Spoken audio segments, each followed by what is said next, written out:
Those medals are fake, my brother declared, his voice carrying across the courtroom like he was announcing the weather. He didn't even look at me when he said it. He was facing the judge, one hand resting on the oak rail of the witness stand, the other adjusting his tie. A burgundy tie. I remember that detail because our father had been buried in one just like it. She bought them online. She fabricated her entire service record to manipulate our father into changing his will. Your Honor, my sister never served a day in her life. The courtroom was half empty.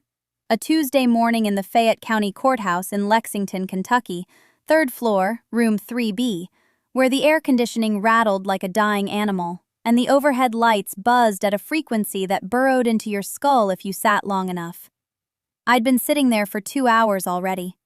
My attorney, a man named Dale Presswood who smelled faintly of pipe tobacco and never raised his voice, placed his hand flat on the table beside me. Not on my arm, not on my shoulder, just on the table, near me, like a quiet reminder that the wood was solid and the floor was still beneath us. I watched my brother's mouth move as he continued. I watched the judge, the Honorable Catherine Marsh, a woman in her early 60s with reading glasses that she wore on a beaded chain around her neck. I watched the courtroom clerk, who had stopped typing and was staring at my brother with an expression I can only describe as suspended disbelief. And I felt something I hadn't felt in a very long time. Not anger, not even surprise, just a deep, mineral-hard clarity, like the moment before a rifle scope steadies and the crosshairs stop drifting and you see the target exactly as it is. Because I knew what was in the file, and he didn't. My name is Claire Aldrin. I'm 44 years old, and until 18 months ago, I hadn't spoken to my brother in 6 years.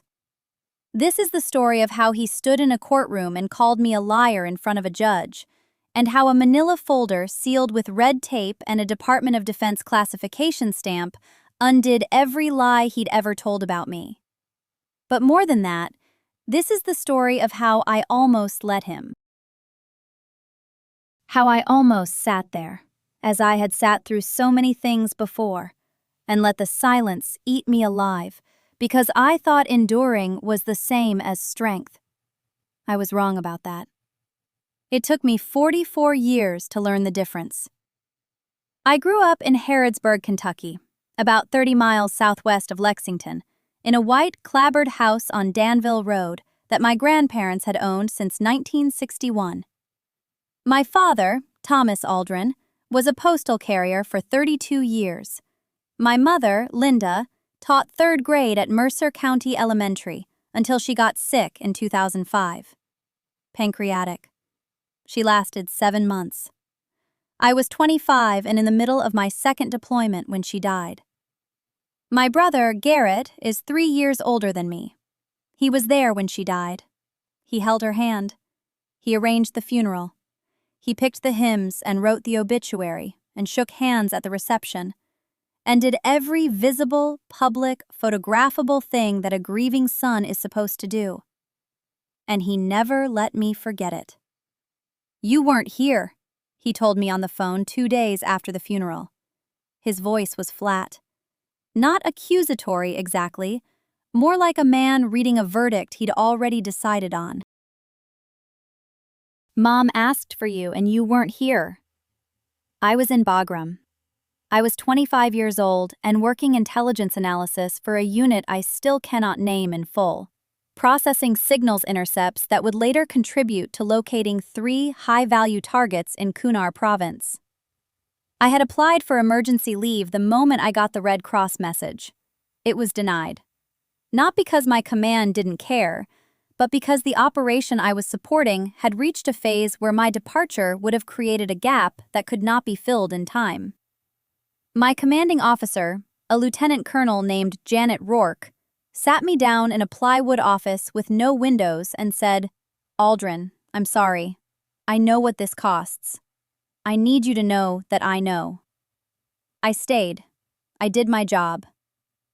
My mother died on a Tuesday afternoon in a hospital room in Harrodsburg, while I was sitting in a shipping container in Afghanistan, highlighting frequency patterns on a laminated map. And Garrett decided, in that moment, what I was: absent, selfish, a woman who had chosen something unnatural over her family. He never used the word unnatural out loud, but I could hear it in the architecture of every sentence he built about me for the next 19 years. A woman who left. A woman who wasn't there. A woman who played soldier while her mother died asking for her. He said that last part at Thanksgiving in 2009, in front of our father and our Aunt Carol and two of Garrett's children. He said it while passing the green bean casserole. His wife, Danielle, looked at her plate. Our father looked at me. And I looked at the salt shaker, a ceramic rooster my mother had bought at a flea market in 1987, and I said nothing. I said nothing because I thought that was what strong people did. I said nothing because somewhere in the back of my mind, in a place I wouldn't examine honestly until years later, I believed he might be right. I wasn't there. That part was true. And truth has a way of anchoring a lie so deep that you can't pull it out without taking a piece of yourself with it. My grandfather, my mother's father, was a man named Earl Dutton. He died when I was 17. But before he died, he sat with me on the porch of that white house on Danville Road, on an evening in October when the air smelled like wood smoke and damp leaves, and the sky was the color of a bruise fading to yellow. He was drinking coffee. He always drank coffee, even at night, even in the heat of summer. He'd been a staff sergeant in Korea, Chosin Reservoir, and he never talked about it except once, when I asked him how he kept going when everything was falling apart around him. He set his coffee down on the porch rail and looked at me and said, "Claire, the loudest person in the room is almost never the one holding it together. You remember that." I remembered it. I carried it through basic training and language school and 2 deployments and a divorce and a medical discharge and a decade of physical therapy for a lumbar fracture I sustained when a vehicle I was riding in hit an IED outside of Jalalabad in 2011. I carried it like a stone in my pocket, smooth from years of turning it over in my fingers. The loudest person in the room is almost never the one holding it together. Garrett was always the loudest person in the room. Garrett was 2 years older than me and had a voice that could fill a gymnasium.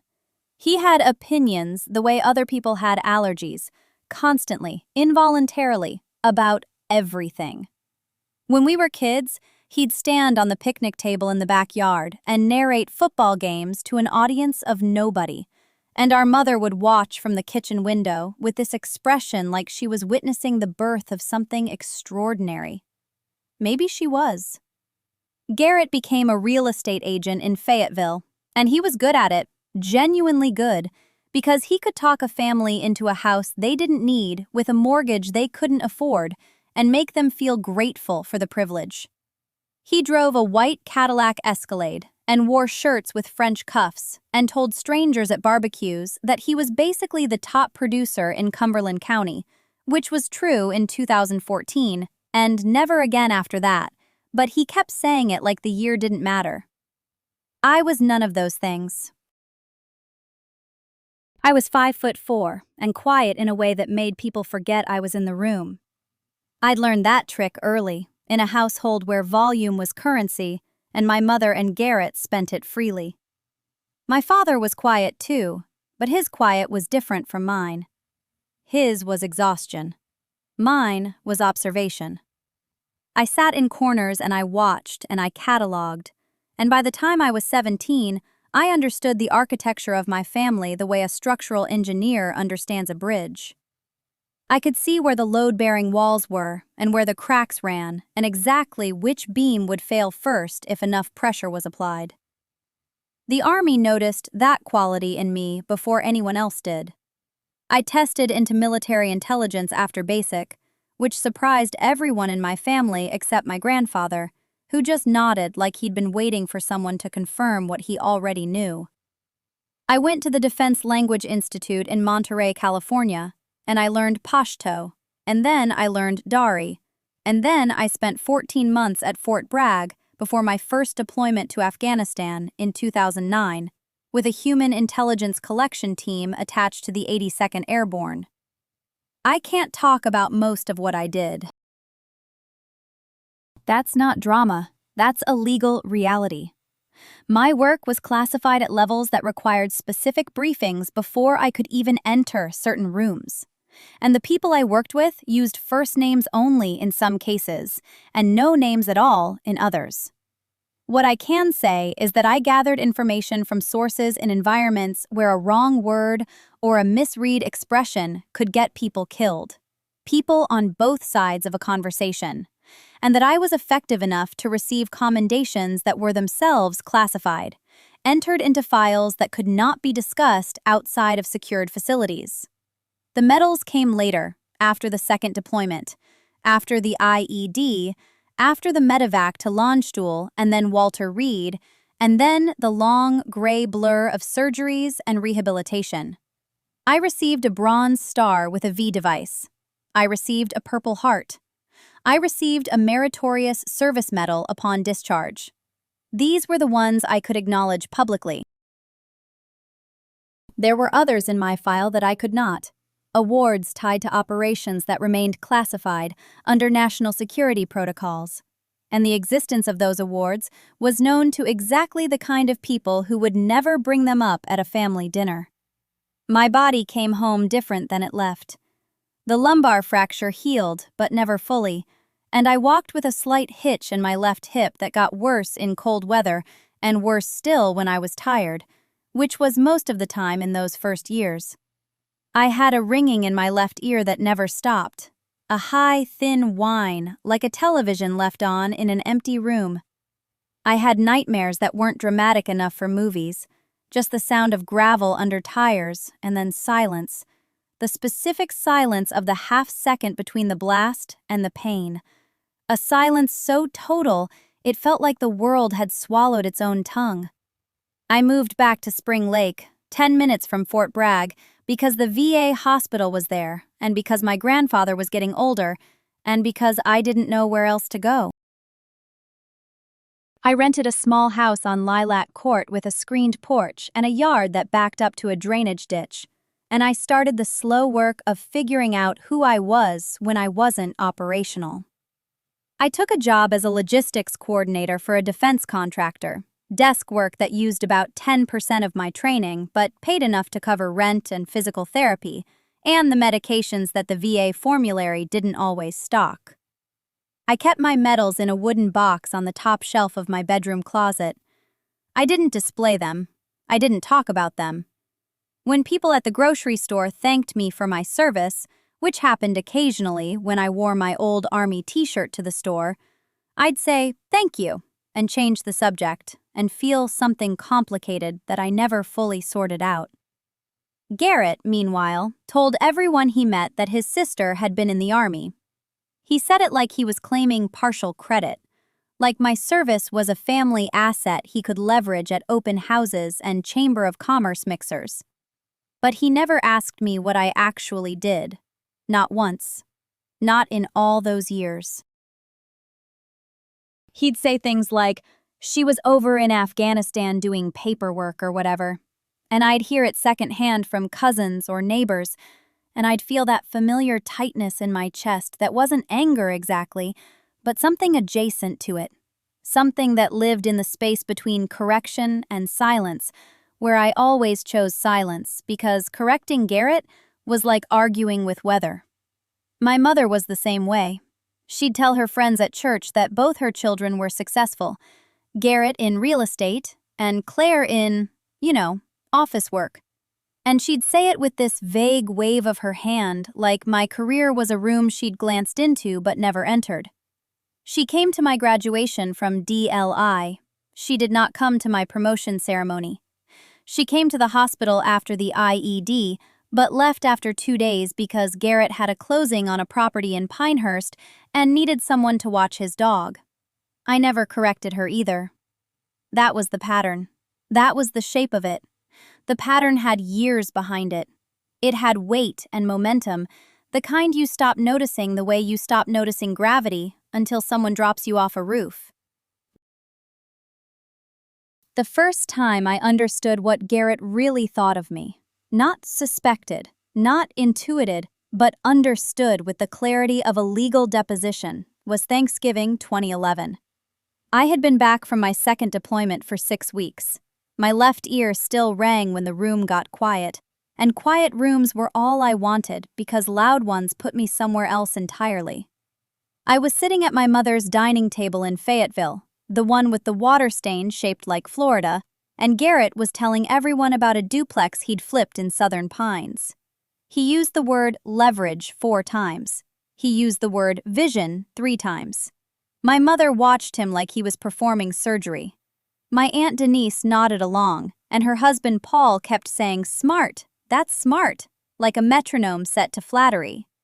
When there was a pause, Aunt Denise turned to me and said, "So Claire, what have you been up to overseas?" And before I could answer, Garrett said, "She processes paperwork on base, Denise. She's basically a secretary with a uniform." He said it while cutting his turkey. He didn't even look up. And my mother who knew I had a Purple Heart by then, who had seen the scar tissue on my left shoulder where the shrapnel had gone in and been pulled out in a field hospital in Kandahar. My mother said, "Well, someone has to do the paperwork." And she laughed, and Garrett laughed, and the table moved on. I said nothing. I ate my cranberry sauce. The ringing in my ear filled the silence I left. The second time was 2014. Granddad was still alive then, but barely, finning like paper held up to light. He was in the VA hospital in Durham, room 412, with a window that looked out on the parking garage. I drove down every weekend from Fort Liberty, 2 hours each way, and I sat with him and read him the Fayetteville Observer because he liked the local crime reports. He said they reminded him that people were still stupid enough to get caught, and that gave him hope for law enforcement. Garrett visited twice in 4 months. Both times he brought his girlfriend Megan, who sat in the hallway on her phone, and both times he spent more time talking to the nurses about the hospital's real estate footprint than talking to our grandfather. When Granddad needed to be moved to a better facility, one with actual neurological support, the cost was $1,100 a month beyond what his VA benefits covered. I paid it. Every month, automatic transfer, for 14 months until he died. I never told anyone because there was nothing to tell. You take care of your people. That's not generosity, it's just the job. At the funeral, Garrett gave the eulogy. He talked about how Granddad had taught him the value of a firm handshake and a good deal. He said Granddad's legacy lived on in the Holt family's commitment to excellence. He cried at the podium, real tears, and people came up to him afterward and said, "What a beautiful tribute. What a good grandson." My mother held his arm like he was the one who needed steadying. I stood near the back in my dress uniform because Granddad had asked me to wear it. One of his old army buddies, a man named Cecil with hands like catcher's mitts, shook my hand and said, "Your grandfather talked about you every time I visited. Every single time. He said you were the one." I nodded. I went to my car. I sat in the parking lot of the funeral home on Ramsey Street, and I let my forehead touch the steering wheel, and I stayed there for a while. That was the only time. The third time was 2016, and this one had witnesses who mattered, not that it changed anything then. Garrett had been pushing our mother to refinance her house for months. He wanted her to pull equity and invest in a commercial lot near Fort Liberty's back gate, something about a strip mall for military families, fast casual dining, and a vape shop.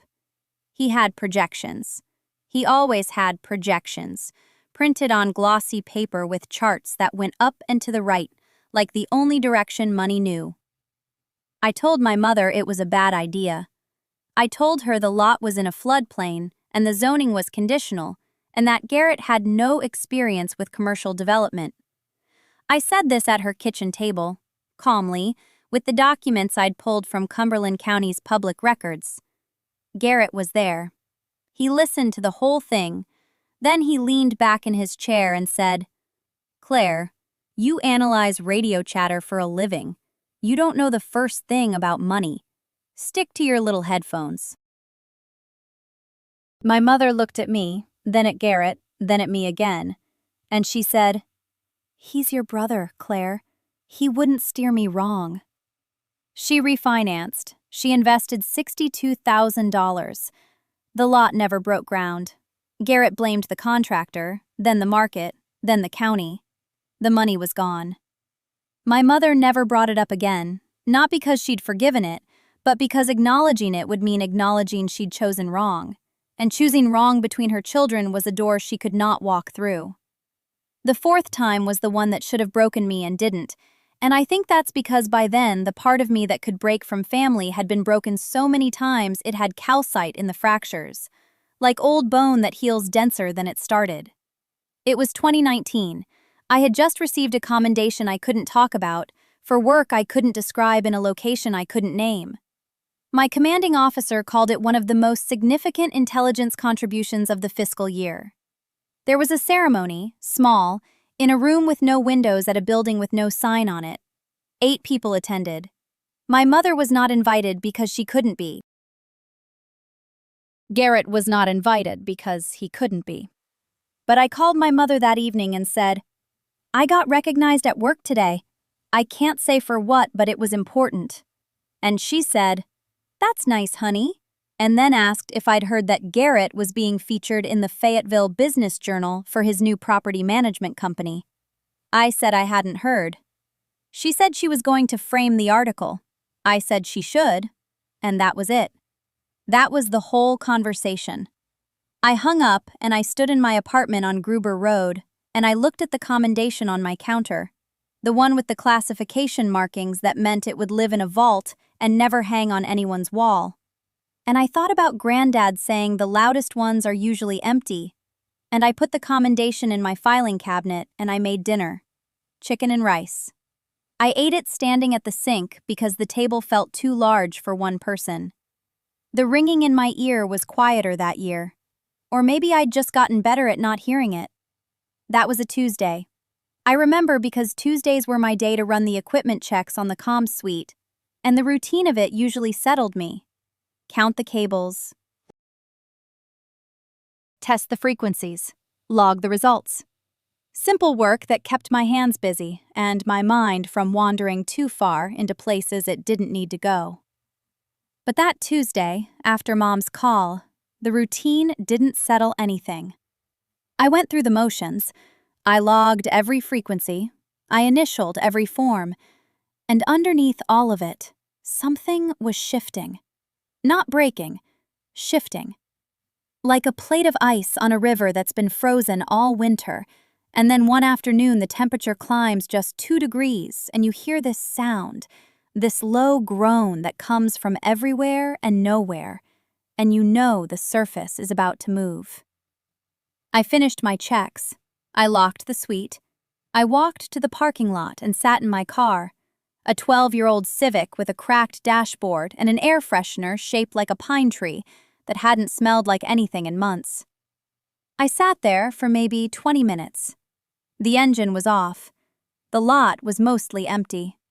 Fort Bragg in the evening has a particular quality of light, this amber haze that comes off the pine barrens and makes everything look like a photograph from another decade.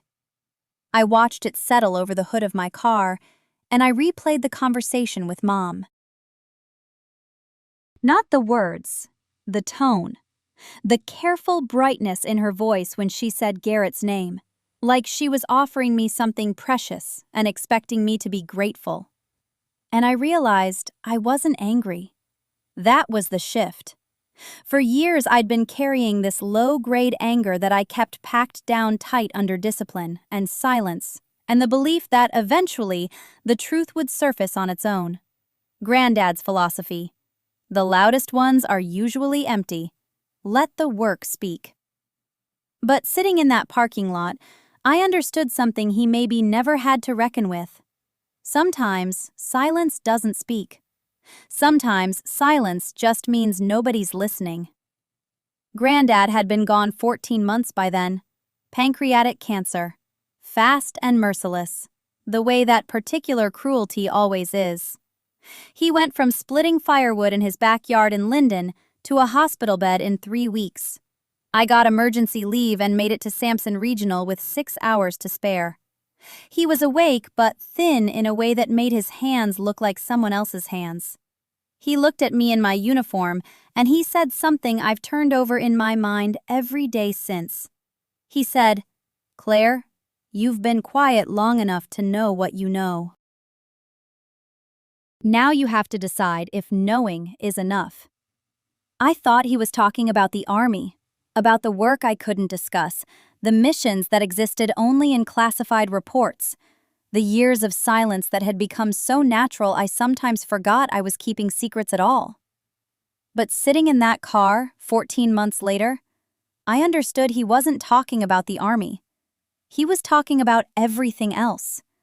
About Garrett, about Mom, about the way I'd made myself small and quiet and useful and invisible and called it strength, and let people take what they wanted from me because fighting felt like something the loud ones did.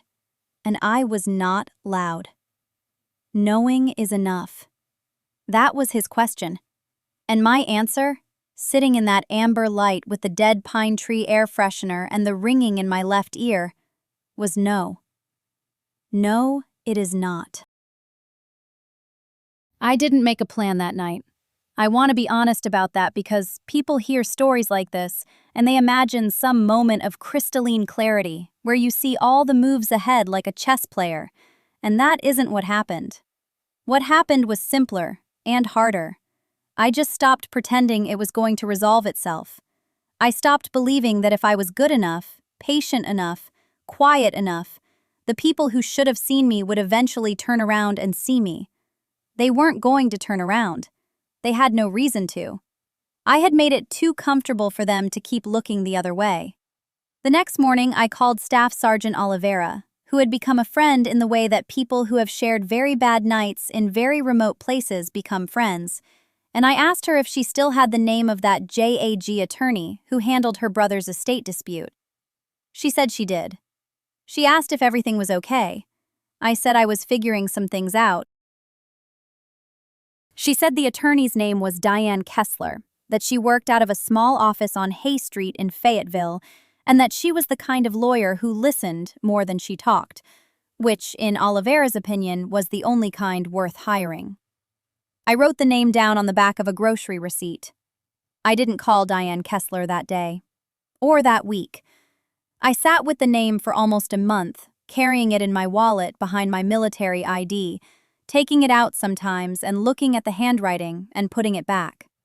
I wasn't hesitating. I was making sure. There's a difference. Hesitation is fear dressed up as caution. What I was doing was what Granddad taught me in a different context. Before you commit to an operation, you study the terrain, you check your resources, you make sure you're not reacting to emotion but responding to reality. The reality was this. Dad's estate was worth more than Mom had disclosed to me. The reality was that Garrett had been drawing from accounts I was supposed to have equal access to. The reality was that there were documents with my name on them that I had never signed, and a property in Linden that I had been told was sold at a loss, but which county records showed had been transferred, not sold, to a company registered to my brother. I knew these things because I'd spent those quiet years not just being quiet. I'd been paying attention. In my line of work, you learn that information is not power. Information plus patience plus the willingness to act at the right moment, that is power. And I had been collecting information the way I collected frequencies on the comms suite, methodically, precisely, without anyone knowing what I was logging or why. On a Saturday in March, I drove to Hay Street and parked outside Diane Kessler's office. The building was brick, unremarkable, sandwiched between a barbershop and a place that sold custom boots. I walked in. The receptionist offered me water. I said yes. Diane came out and shook my hand, and she had this way of looking at you that reminded me of Granddad, like she was reading the parts of you that you hadn't said out loud yet. We sat down. She asked what brought me in. And I opened my mouth, and for one terrible second, I felt the old silence pulling at me. The habit of swallowing it, of making myself smaller, of saying, "It's fine, never mind, I shouldn't have come." Then I heard Granddad's voice. "You've been quiet long enough to know what you know." I closed my mouth. I opened my folder, and I laid every document on her desk, one by one, in order, the way you lay out evidence for a briefing. Diane looked at the papers. She looked at me. She said, "How long have you been sitting on this?" I said, "Years." She nodded once, like that was exactly the answer she expected, and she said, "Then let's make sure we do this right." That first meeting with Diane lasted 3 hours. I know because I watched the clock on her wall, not out of impatience, but out of disbelief. 3 hours, and she never once checked her phone, never once looked bored, never once said the thing I had been bracing for, which was, "Are you sure you want to do this to your own family?" She just listened and sorted and asked precise questions. And when she was done, she leaned back and said, "Margaret, this is not a family dispute. This is fraud, and we are going to treat it accordingly." I drove home that evening through the wet Norfolk dark, the headlights catching rain on the A149, and I felt something I had not felt in years. Not excitement, not anger. Calm. The specific calm of having finally handed the weight to someone whose job it was to carry it properly. The next morning I woke up and did nothing visible. That was the plan. Diane had been very clear. She said the most dangerous thing you can do right now is let them know you have moved. She said people who have been taking from you for years have a sixth sense for the moment you stop letting them. So you keep answering Stephen's calls. You keep going to Sunday lunch if he invites you. You keep being the Margaret they think they know. And meanwhile, we build. So that is what I did for 5 months. 5 months of Sundays where I sat at Stephen's table in that house that should have been discussed openly, and I passed the potatoes, and I said, "Yes, lovely roast." And I listened to him talk about the extension he was planning for the back garden, the one he was funding with money from Granddad's account, the account he had drained while I was deployed in Helmand. 5 months of smiling at Karen when she said things like, "Oh, Maggie, you look tired. You really should take better care of yourself." 5 months of watching and saying nothing, and going home to my cottage and opening my laptop and adding another line to the spreadsheet. The spreadsheet was Diane's idea. She called it the reconstruction. Every withdrawal from Granddad's accounts that I could trace, every piece of the estate that had moved without my knowledge, every document Stephen had signed using the power of attorney he had obtained 3 weeks after Granddad's diagnosis, the one Granddad told me nothing about because Stephen told him I was too busy with the army to be bothered with paperwork. Diane had a forensic accountant named Paul, a quiet man from King's Lynn who wore the same gray cardigan every time I saw him, and Paul went through the bank records the way I used to go through intelligence reports, line by line, looking for the thing that did not belong. It took him 2 months. When he was finished, he printed out a summary that was 14 pages long, and the total at the bottom was £91,000. £91,000 moved out of Granddad's accounts over 4 years. Most of it while Granddad was alive but declining, the rest in the 11 months after his death before probate was even opened. I remember the afternoon Paul showed me that number. We were sitting in Diane's office and the radiator was clicking the way old radiators do, and I looked at the number and I felt my hands go cold. Not because of the amount, though the amount was staggering, because of what it meant about the years. Every time Stephen had said, "Oh, don't worry about the finances, Maggie, I've got it handled." Every time he had told me Granddad was comfortable and taken care of. Every time he had sounded so reasonable on the phone while I was thousands of miles away, trying to do my job and trusting him because he was my brother, and that is what you are supposed to be able to do with a brother. Diane filed the initial claim in February. She did it quietly through the county court, a Part 8 claim under the Inheritance Act, with a secondary claim for breach of fiduciary duty related to the power of attorney. She told me Stephen would be notified by post and that I should be ready for the phone call. She was right. It came on a Tuesday evening. I was making soup, tomato and basil, and my phone lit up on the counter with his name, and I stood there and watched it ring 4 times before I picked up. His voice was shaking, not with guilt, with outrage. He said, "What the hell is this, Maggie?" He said, "I have looked after everything for years, and this is how you repay me." He said, "You have lost your mind." He said, "Karen is devastated." He said, "Mom would be ashamed of you." That one landed. He knew it would. He had always known exactly where to place the blade. I held the phone, and I breathed, and I said, "Stephen, I think it is best if we let the solicitors handle this from here." And I hung up. He called 11 more times that night. I let every call go to voicemail. I listened to them later because Diane said I should keep them, and they got progressively worse, moving from outrage to threats to something that almost sounded like pleading before swinging back to fury. In the last one, left at 20 past midnight, he said, "You were always jealous of me, and this proves it." I saved them all. I labeled each file with the date and time the way I had been taught to handle evidence. Then I made a cup of tea, and I sat in Granddad's chair by the window, and I looked out at the dark garden, and I drank my tea, and I did not cry. The hardest part of those months was not Stephen's anger. It was the quiet from everyone else. His friends, people from the village, our cousin Deborah, who I had always been close to. They all went silent. I do not know what Stephen told them, but I can guess. I saw Deborah in Tesco one Saturday, and she looked at me, and then she looked at her trolley, and she said, "Oh, I am in such a rush," and walked away. That hurt more than anything Stephen ever said on those voicemails. The loneliness of doing the right thing. Nobody warns you about that. But I kept going. Every Tuesday I drove to Diane's office and we reviewed the case.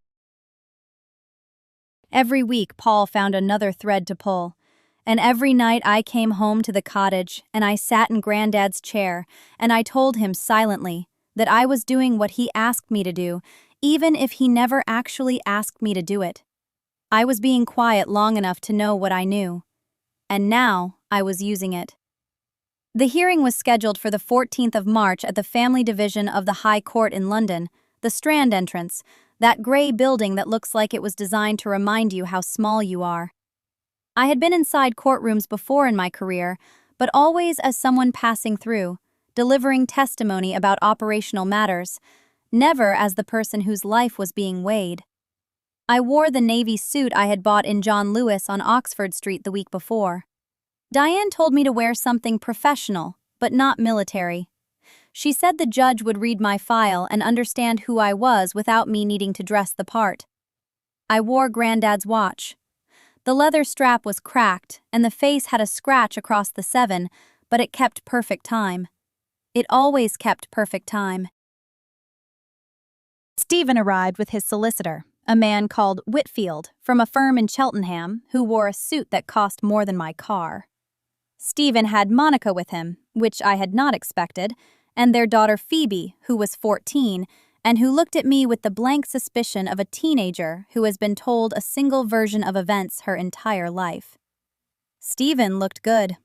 He always looked good. He had that quality of appearing relaxed even when he was furious, and I could see in the way his jaw moved that he was furious. He nodded at me once, the kind of nod you give a stranger at a petrol station, and then he sat down and opened his folder and began whispering to Whitfield. My barrister was a woman called Helena Cross. Diane had brought her in specifically for this hearing. Helena was small and calm, and she had a habit of placing her pen on the table in perfect parallel with the edge before she spoke. She told me beforehand that the key was to let Stephen talk. Let him say everything he wanted to say. Let him build his version as high as he liked, and then we would show the court what was underneath. The judge was Mr. Justice Calder. He was perhaps 60, with reading glasses he kept pushing up his nose, and a manner that suggested he had heard every kind of lie and was simply tired of them rather than offended by them. He read the preliminary documents for what felt like a very long time while we all sat in silence. I could hear the heating system clicking in the walls. I could hear Monica turning pages behind Stephen. The case was straightforward on paper. Our mother Ruth had died in November. Her will left the cottage in Stow-on-the-Wold, her savings of approximately £93,000, and Granddad's military collection to me. Stephen was contesting the will on the grounds that Mum had lacked testamentary capacity when she signed it, and that I had exerted undue influence over her during her final years. His argument was that I had isolated her from the rest of the family and manipulated her into cutting him out. Whitfield spoke first. He was polished.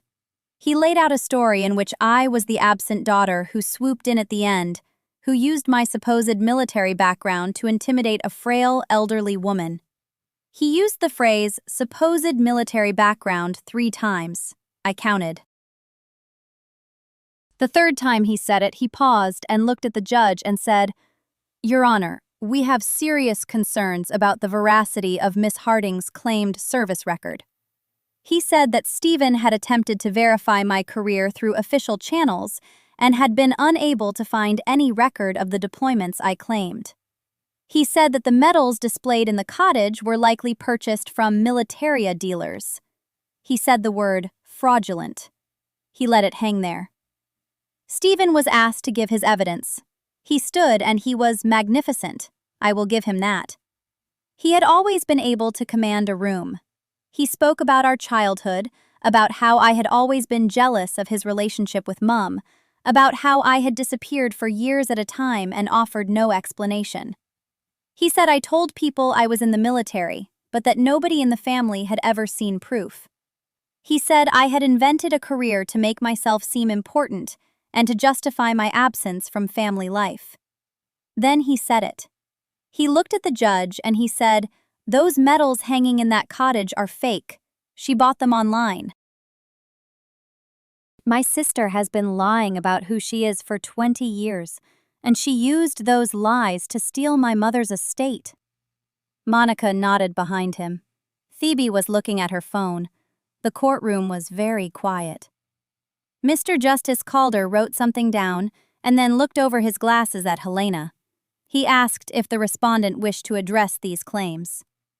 Helena stood and placed her pen parallel with the table edge. She said, "Your Honor, we anticipated this line of argument."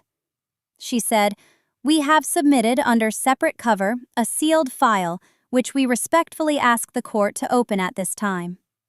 She said the file was provided by the Ministry of Defense and had been cleared for judicial review under controlled conditions by the relevant authority at Whitehall. The judge paused. He looked at the file on his desk, a brown envelope with a red classification stripe that I recognized because I had seen hundreds of them. He opened it carefully. He read the first page. Then he removed his glasses entirely and read the second page. Then the third. The room was completely silent, except for the heating clicking. Stephen shifted in his chair. I could see him looking at Whitfield, and Whitfield had stopped writing. Mr. Justice Calder read for 4 full minutes. I know because I watched Granddad's watch. Then he looked up and he looked directly at Stephen and he said, "Mr. Harding, I want to be certain you understand what you have alleged in this courtroom today." Stephen said, "Yes, Your Honor." The judge said, "The file before me contains the verified service record of Eleanor Ruth Harding. It confirms 22 years of service with the British Army, including 14 years in intelligence roles that required the highest levels of security clearance. It confirms operational deployments to Bosnia, Iraq, and Afghanistan. It confirms that Miss Harding was awarded the Queen's Commendation for Valuable Service in 2007 and the MBE for Services to Defense Intelligence in 2014. He paused and pushed his glasses back up. He said, "These are not medals purchased from a dealer, Mr. Harding. These are decorations awarded by the Crown." Stephen's face did something I had never seen before. The color left it from the top down, like water draining from a glass. His mouth opened slightly and then closed. He did not look at me. He looked at the table directly in front of him as though it contained instructions for what to do next, and it did not. Monica leaned forward and whispered something. Stephen did not respond. Phoebe had stopped looking at her phone. Helena let the silence hold for exactly the right amount of time. Then she said, "Your Honor, we would also like to present documentary evidence that Miss Harding provided financial support to her mother, totaling over £41,000 across the period from 2016 to 2023, and that she arranged and personally attended her mother's medical care during the final 18 months of her life, including driving from her home in the Cotswolds to the Churchill Hospital in Oxford 3 times per week." She said, "We have statements from 2 independent physicians confirming that Ruth Harding possessed full testamentary capacity at the time the will was executed." I sat still. I kept my hands flat on my lap. I looked at the scratch across the 7 on Granddad's watch, and I breathed. The courtroom didn't erupt. That's the thing people get wrong about moments like these. There was no gasp, no murmur rippling through the gallery. There was just silence, and the particular quality of that silence was worse than any noise could have been. It was the silence of people recalculating everything they thought they knew. Judge Whitfield removed her reading glasses and set them on the bench. She looked at Marcus. She looked at his solicitor. Then she looked back at the documents Helena had submitted, the ones now spread across the clerk's table like an accusation made of paper. She said she would take a 15-minute recess to review the materials in full. Marcus stood when the judge left. His solicitor put a hand on his arm and said something I couldn't hear, but Marcus shook it off. He turned toward me across the aisle and his face had changed. The confident older brother, the one who had just told a courtroom that my medals were fake and my service was a fantasy, was gone. In his place was something I recognized from childhood. The look he got when Dad caught him in a lie. Not shame, exactly. Anger at being caught. He said nothing to me. He walked out into the corridor with his solicitor, and I could hear their voices through the door, his rising, hers steady and low, the particular rhythm of a lawyer telling a client that the situation has changed significantly. Helena leaned over and said quietly, "That went about as well as it could have." I nodded. My hands were still flat on my lap. I hadn't moved them the entire time. During the recess, I went to the lavatory and stood at the sink and ran cold water over my wrists. I looked at myself in the mirror under those awful fluorescent lights that make everyone look ill, and I thought about Mum sitting at her kitchen table in Summertown with the solicitor, signing the will that had brought us all here. I thought about her hands, how thin they had gotten by then, how carefully she held the pen. She knew this would happen. She knew Marcus would fight it. She signed it anyway. When we returned, Judge Whitfield was already seated. She had put her glasses back on, and there was a particular stillness about her that I had learned to read during my years preparing intelligence briefings. It was the stillness of someone who has made a decision. She addressed Marcus's solicitor first. She said that, having reviewed the documentary evidence submitted by the respondent's counsel, she was satisfied that the medals and commendations presented were genuine and had been verified through appropriate channels. She said she wanted to note for the record that calling into question a veteran's service record without any evidentiary basis was not something she regarded lightly. She said that the evidence of financial support and caregiving was substantial and well documented, and consistent with a pattern of close involvement in the deceased's welfare. Then she said she was prepared to rule. Marcus's solicitor asked for an adjournment. Judge Whitfield said no. She said the matter was straightforward and that further delay would not serve the interests of justice. She ruled that the will was valid, that Mum had possessed full testamentary capacity, that there was no evidence whatsoever of undue influence. She said the estate would be distributed according to Mum's wishes, which meant the house in Summertown and the majority of the savings went to me, with a bequest of £15,000 to Marcus and £5,000 to a veterans' charity Mum had chosen herself. Marcus made a sound.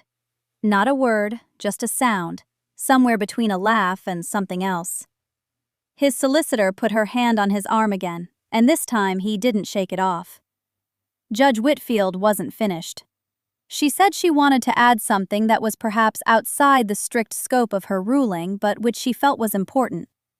She said that families are not obligated to agree about the distribution of an estate. She said that disagreement is natural and that the court exists precisely to resolve such disputes. But she said that the manner in which the challenge had been brought, specifically the public questioning of a family member's military service without evidence, was troubling to her. She looked directly at Marcus when she said this. He was staring at the table. Outside the court, the February air hit me like water. Helena walked beside me and said she would file the necessary paperwork and that I should expect the process to take 8 to 12 weeks. She shook my hand. She said you did well in there. I said thank you. I sat in my car in the car park for a long time. A Volvo Estate pulled out of the space next to me, and a woman with 2 children in the back seat drove past without looking at me. Normal life continuing. I put my hands on the steering wheel, and I held on, and I let myself feel it. I did not cry in the courtroom. I did not cry in the corridor. I cried in the car park of Oxford County Court at 3:30 on a Tuesday afternoon, with the heater running and Radio 4 playing something about agricultural subsidies. I cried for about 4 minutes. Then I stopped. I wiped my face with the sleeve of my blazer, the good one I had bought for the hearing, and I drove home. Marcus called that evening. I saw his name on the screen and I let it ring 5 times before I answered.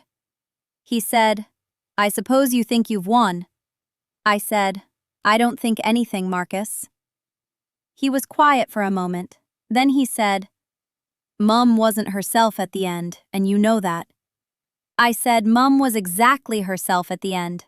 She was more herself than she had been in years because she had finally stopped trying to keep everyone happy.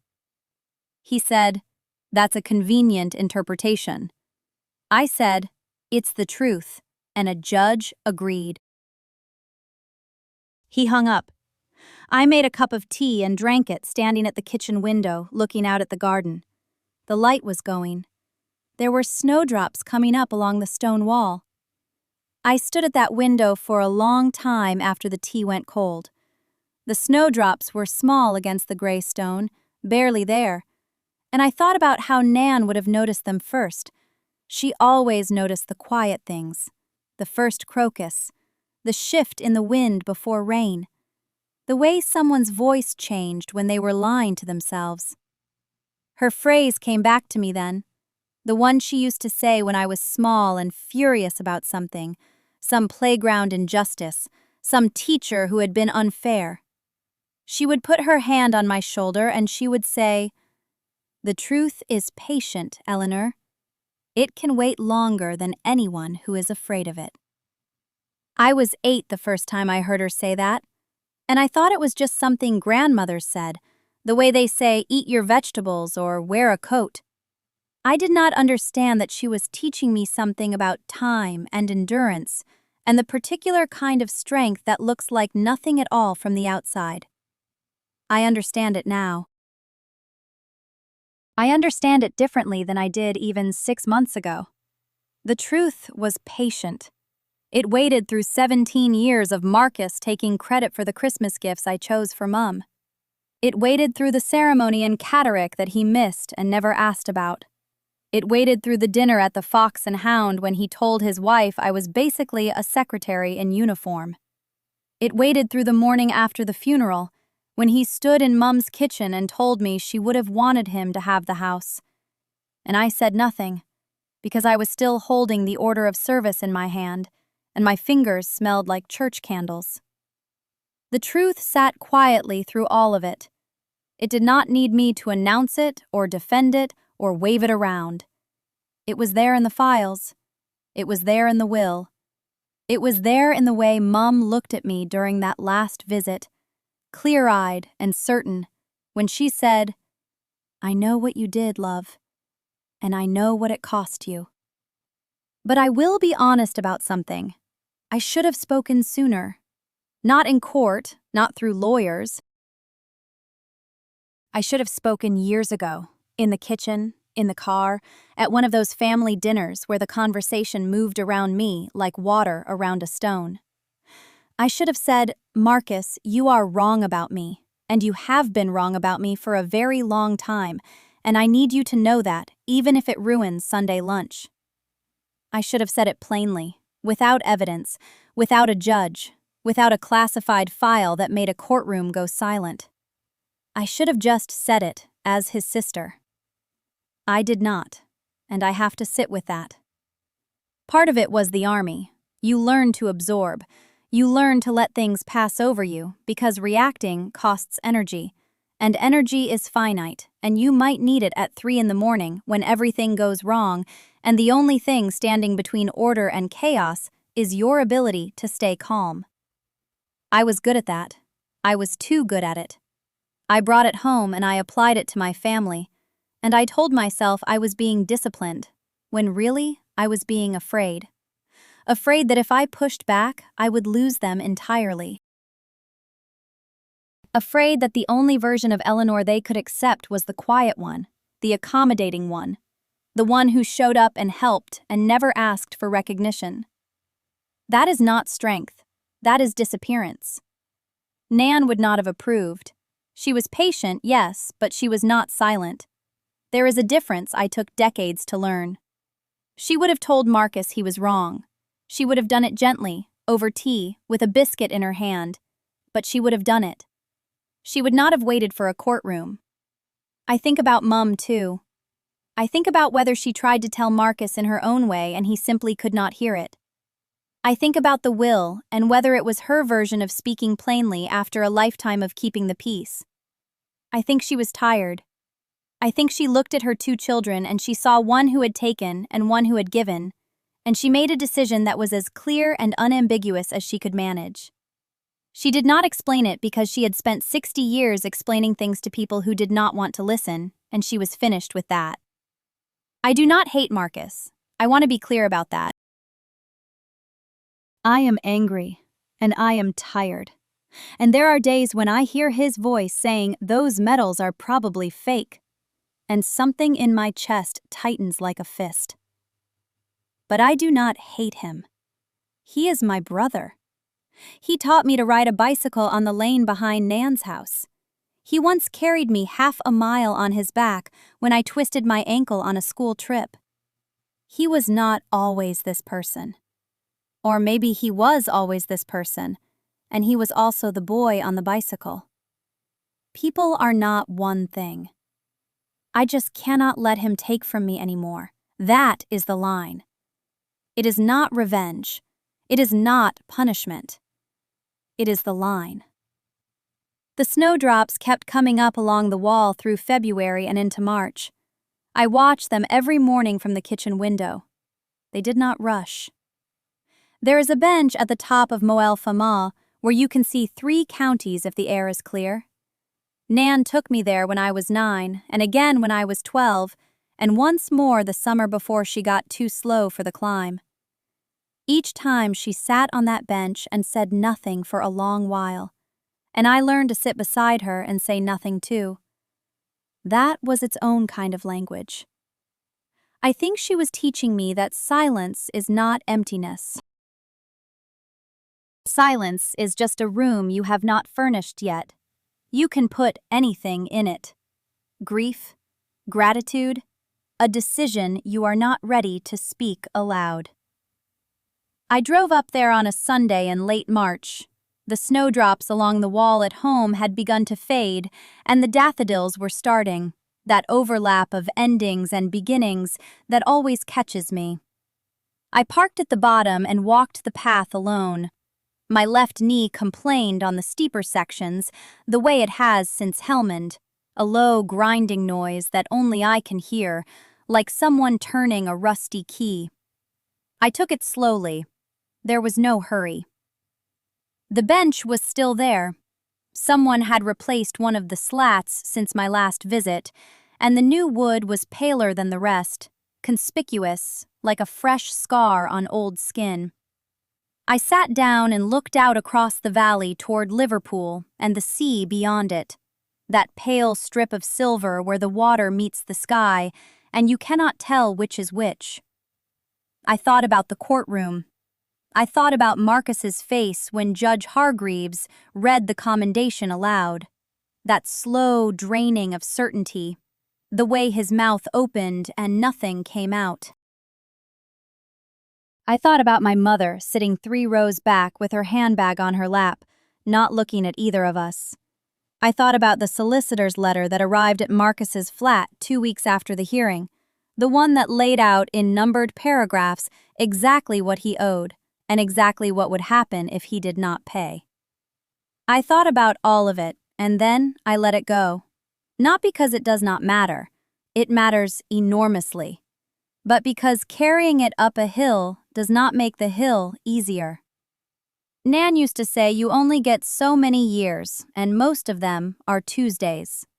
She meant the ordinary ones, the ones where nothing dramatic happens. You wake up and make tea and go to work and come home and the house is quiet, and you are tired. And that is a life.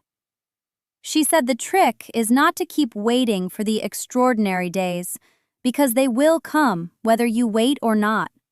The trick is to pay attention to the Tuesdays. I have been paying attention. I notice things now that I did not notice before. The weight of a mug in my hand first thing in the morning. The sound of a blackbird in the hedge at the end of the garden. Always the same hedge, possibly the same blackbird. The particular blue of the sky over Wrexham in early spring, when the clouds pull apart and there is that strip of color so sharp it almost hurts. These are small things. They do not make a story, but they make a life, and I have decided that my life is not a story about Marcus, or about what was taken from me, or about what I got back. My life is this bench and this view, and the fact that my knee hurts and I climbed anyway. I sat there for maybe 40 minutes. A couple walked past with a spaniel, and the woman nodded at me, and I nodded back.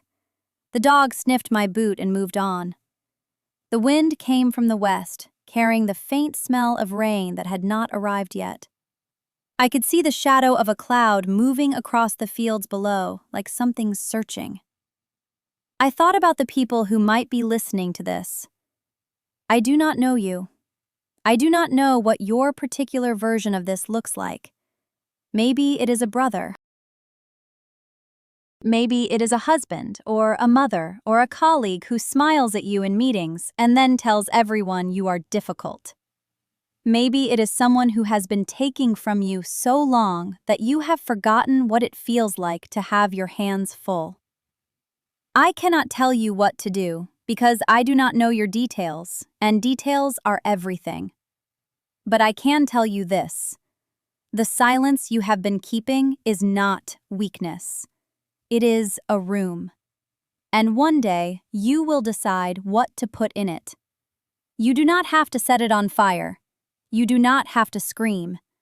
You just have to know what is yours and say so once, clearly, to the people who need to hear it. That is enough. That is the whole thing. I stood up from the bench. My knee locked for a second and then released. The path down is always easier. I took it slowly anyway, because the stones were loose, and because I was not in a rush to be anywhere. The car was waiting at the bottom. The house was waiting after that. The daffodils would be open by now, yellow along the garden wall where the snowdrops had been, filling the space that was left. I drove home with the window cracked and the cold air coming in, and I did not turn on the radio. The quiet was enough.